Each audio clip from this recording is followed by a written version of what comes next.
The ranch in Carmel by the sea sat quiet under the California twilight, its sprawling acres bordered by ancient oak trees and rolling hills that stretched toward the Pacific. In the fading light of autumn 2018, an aging German shepherd named Duke lay on the wooden porch, his gray muzzle resting on his paws, watching the driveway with patient, knowing eyes. Duke was 14 years old, ancient for a dog his size, and he had been Clint Eastwood's constant companion through years that Hollywood rarely discussed.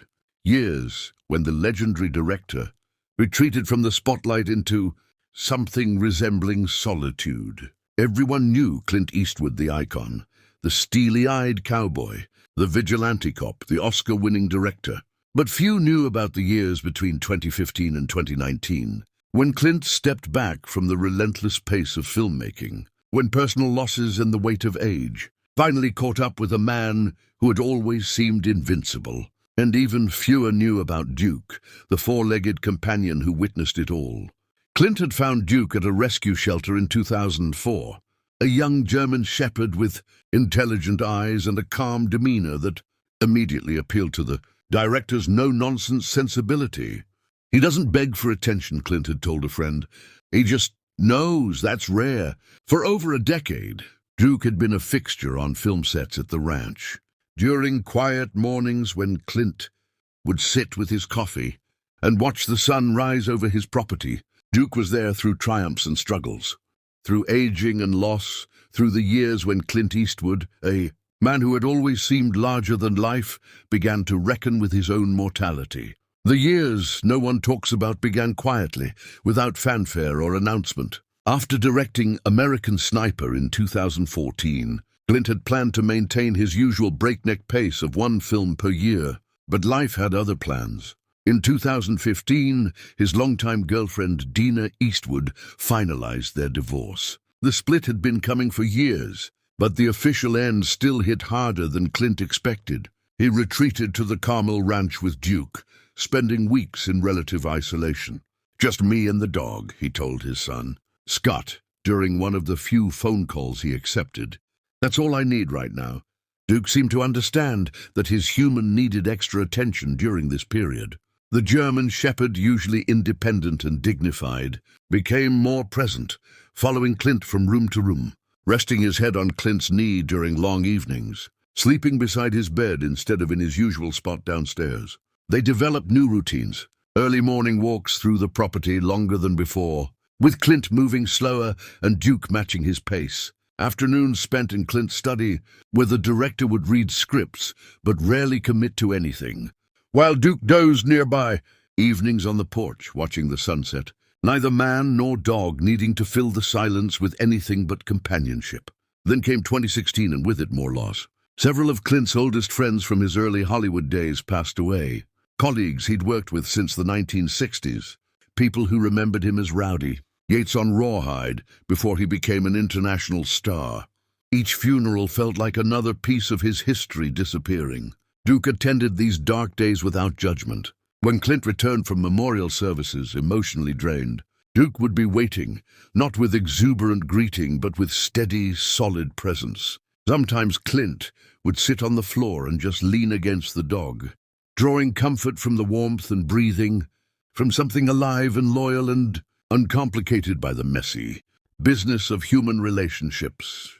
"You're the only one who doesn't want anything from me," Clint murmured one night, his fingers buried in Duke's thick fur. "No autographs, no favors, no expectations, just this." The film industry noticed Clint's absence, of course. Journalists wrote speculative pieces. Was he retiring? Was he ill? Sources close to the legendary director remained tight-lipped, and Clint himself refused all interview requests. The truth was simpler and more human than anyone guessed. He was tired. Tired of the grind, tired of loss, tired of watching his body slow down while his mind remained sharp. He was in his late 80s, and for the first time in his life, Clint Eastwood felt old. Duke became his anchor to routine, to purpose. Dogs need to be fed, walked, cared for.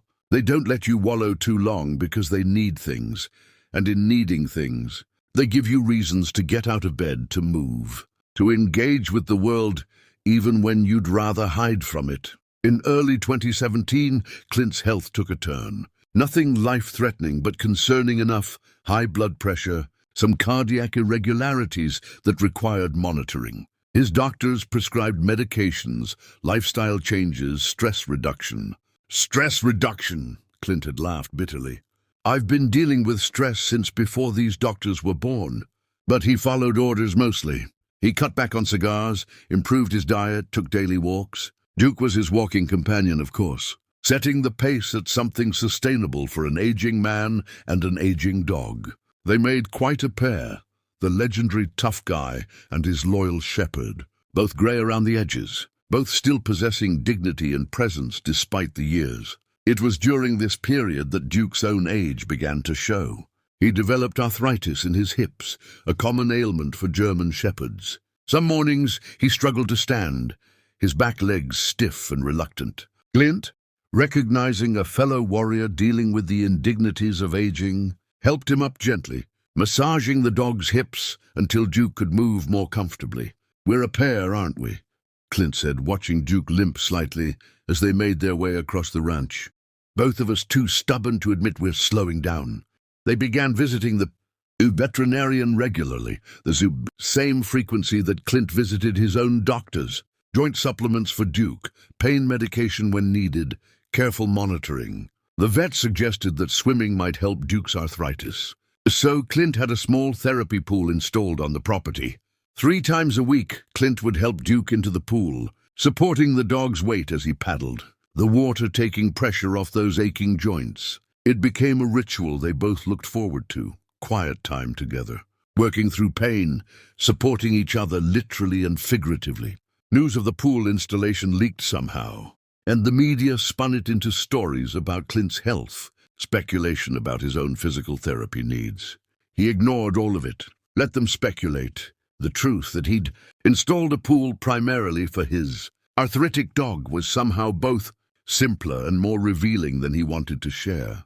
By mid-2017, Clint began feeling the pull back toward work, not out of ambition or financial need, but from a growing realization that he needed purpose beyond introspection. He started reading scripts more seriously, taking meetings, engaging with the world again. Duke seemed to sense the shift. He became more alert during the day, as if understanding that his human was returning to himself, finding equilibrium again. When Clint finally committed to directing the 1517 to Paris, Duke was there for the preparation, the planning, even some of the early production meetings at the ranch. But Clint was different now, slower, more deliberate, less driven by ego and more by genuine interest in telling stories that mattered. The years with Duke, the years of loss and reflection, had changed him in subtle but fundamental ways. "I'm not trying to prove anything anymore," he told his producer during pre-production. "I'm just doing what I love while I still can." The shoot in 2017 was shorter than usual, more efficient. Clint delegated more, trusted his team more, conserved his energy. And when he returned to the ranch each evening, Duke was waiting, the constant in a life that had seen so much change. In 2018, more health concerns arose. Clint experienced some memory issues, nothing severe, but noticeable enough to worry him. Names would escape him, dates would blur together. His doctors assured him it was normal age-related decline. Not dementia, but it shook him nonetheless. His mind had always been his greatest asset, sharp, quick, strategic. The thought of it failing, even gradually, terrified him more than any physical ailment could. Duke, in his quiet way, helped with this too. Their routines became memory anchors: the morning walk, the afternoon rest, the evening porch sitting. The repetition was soothing, creating structure in a world that sometimes felt like it was slipping out of focus. Clint started writing things down more, keeping detailed journals, not just about work, but about daily life. And often those journal entries included Duke. Duke seemed stiff today, gave him extra pain medication. "He's getting old. We're both getting old. At least we're doing it together." There were good days and bad days. Days when Clint felt like himself, energized and engaged, already planning his next project. And days when the weight of years pressed down, when getting out of bed felt like climbing a mountain. when he wondered if the work was worth the effort anymore. Duke was there for all of it, the good days and the bad, the energetic mornings and the exhausted evenings. He asked for nothing except presence, offered nothing except the same in return.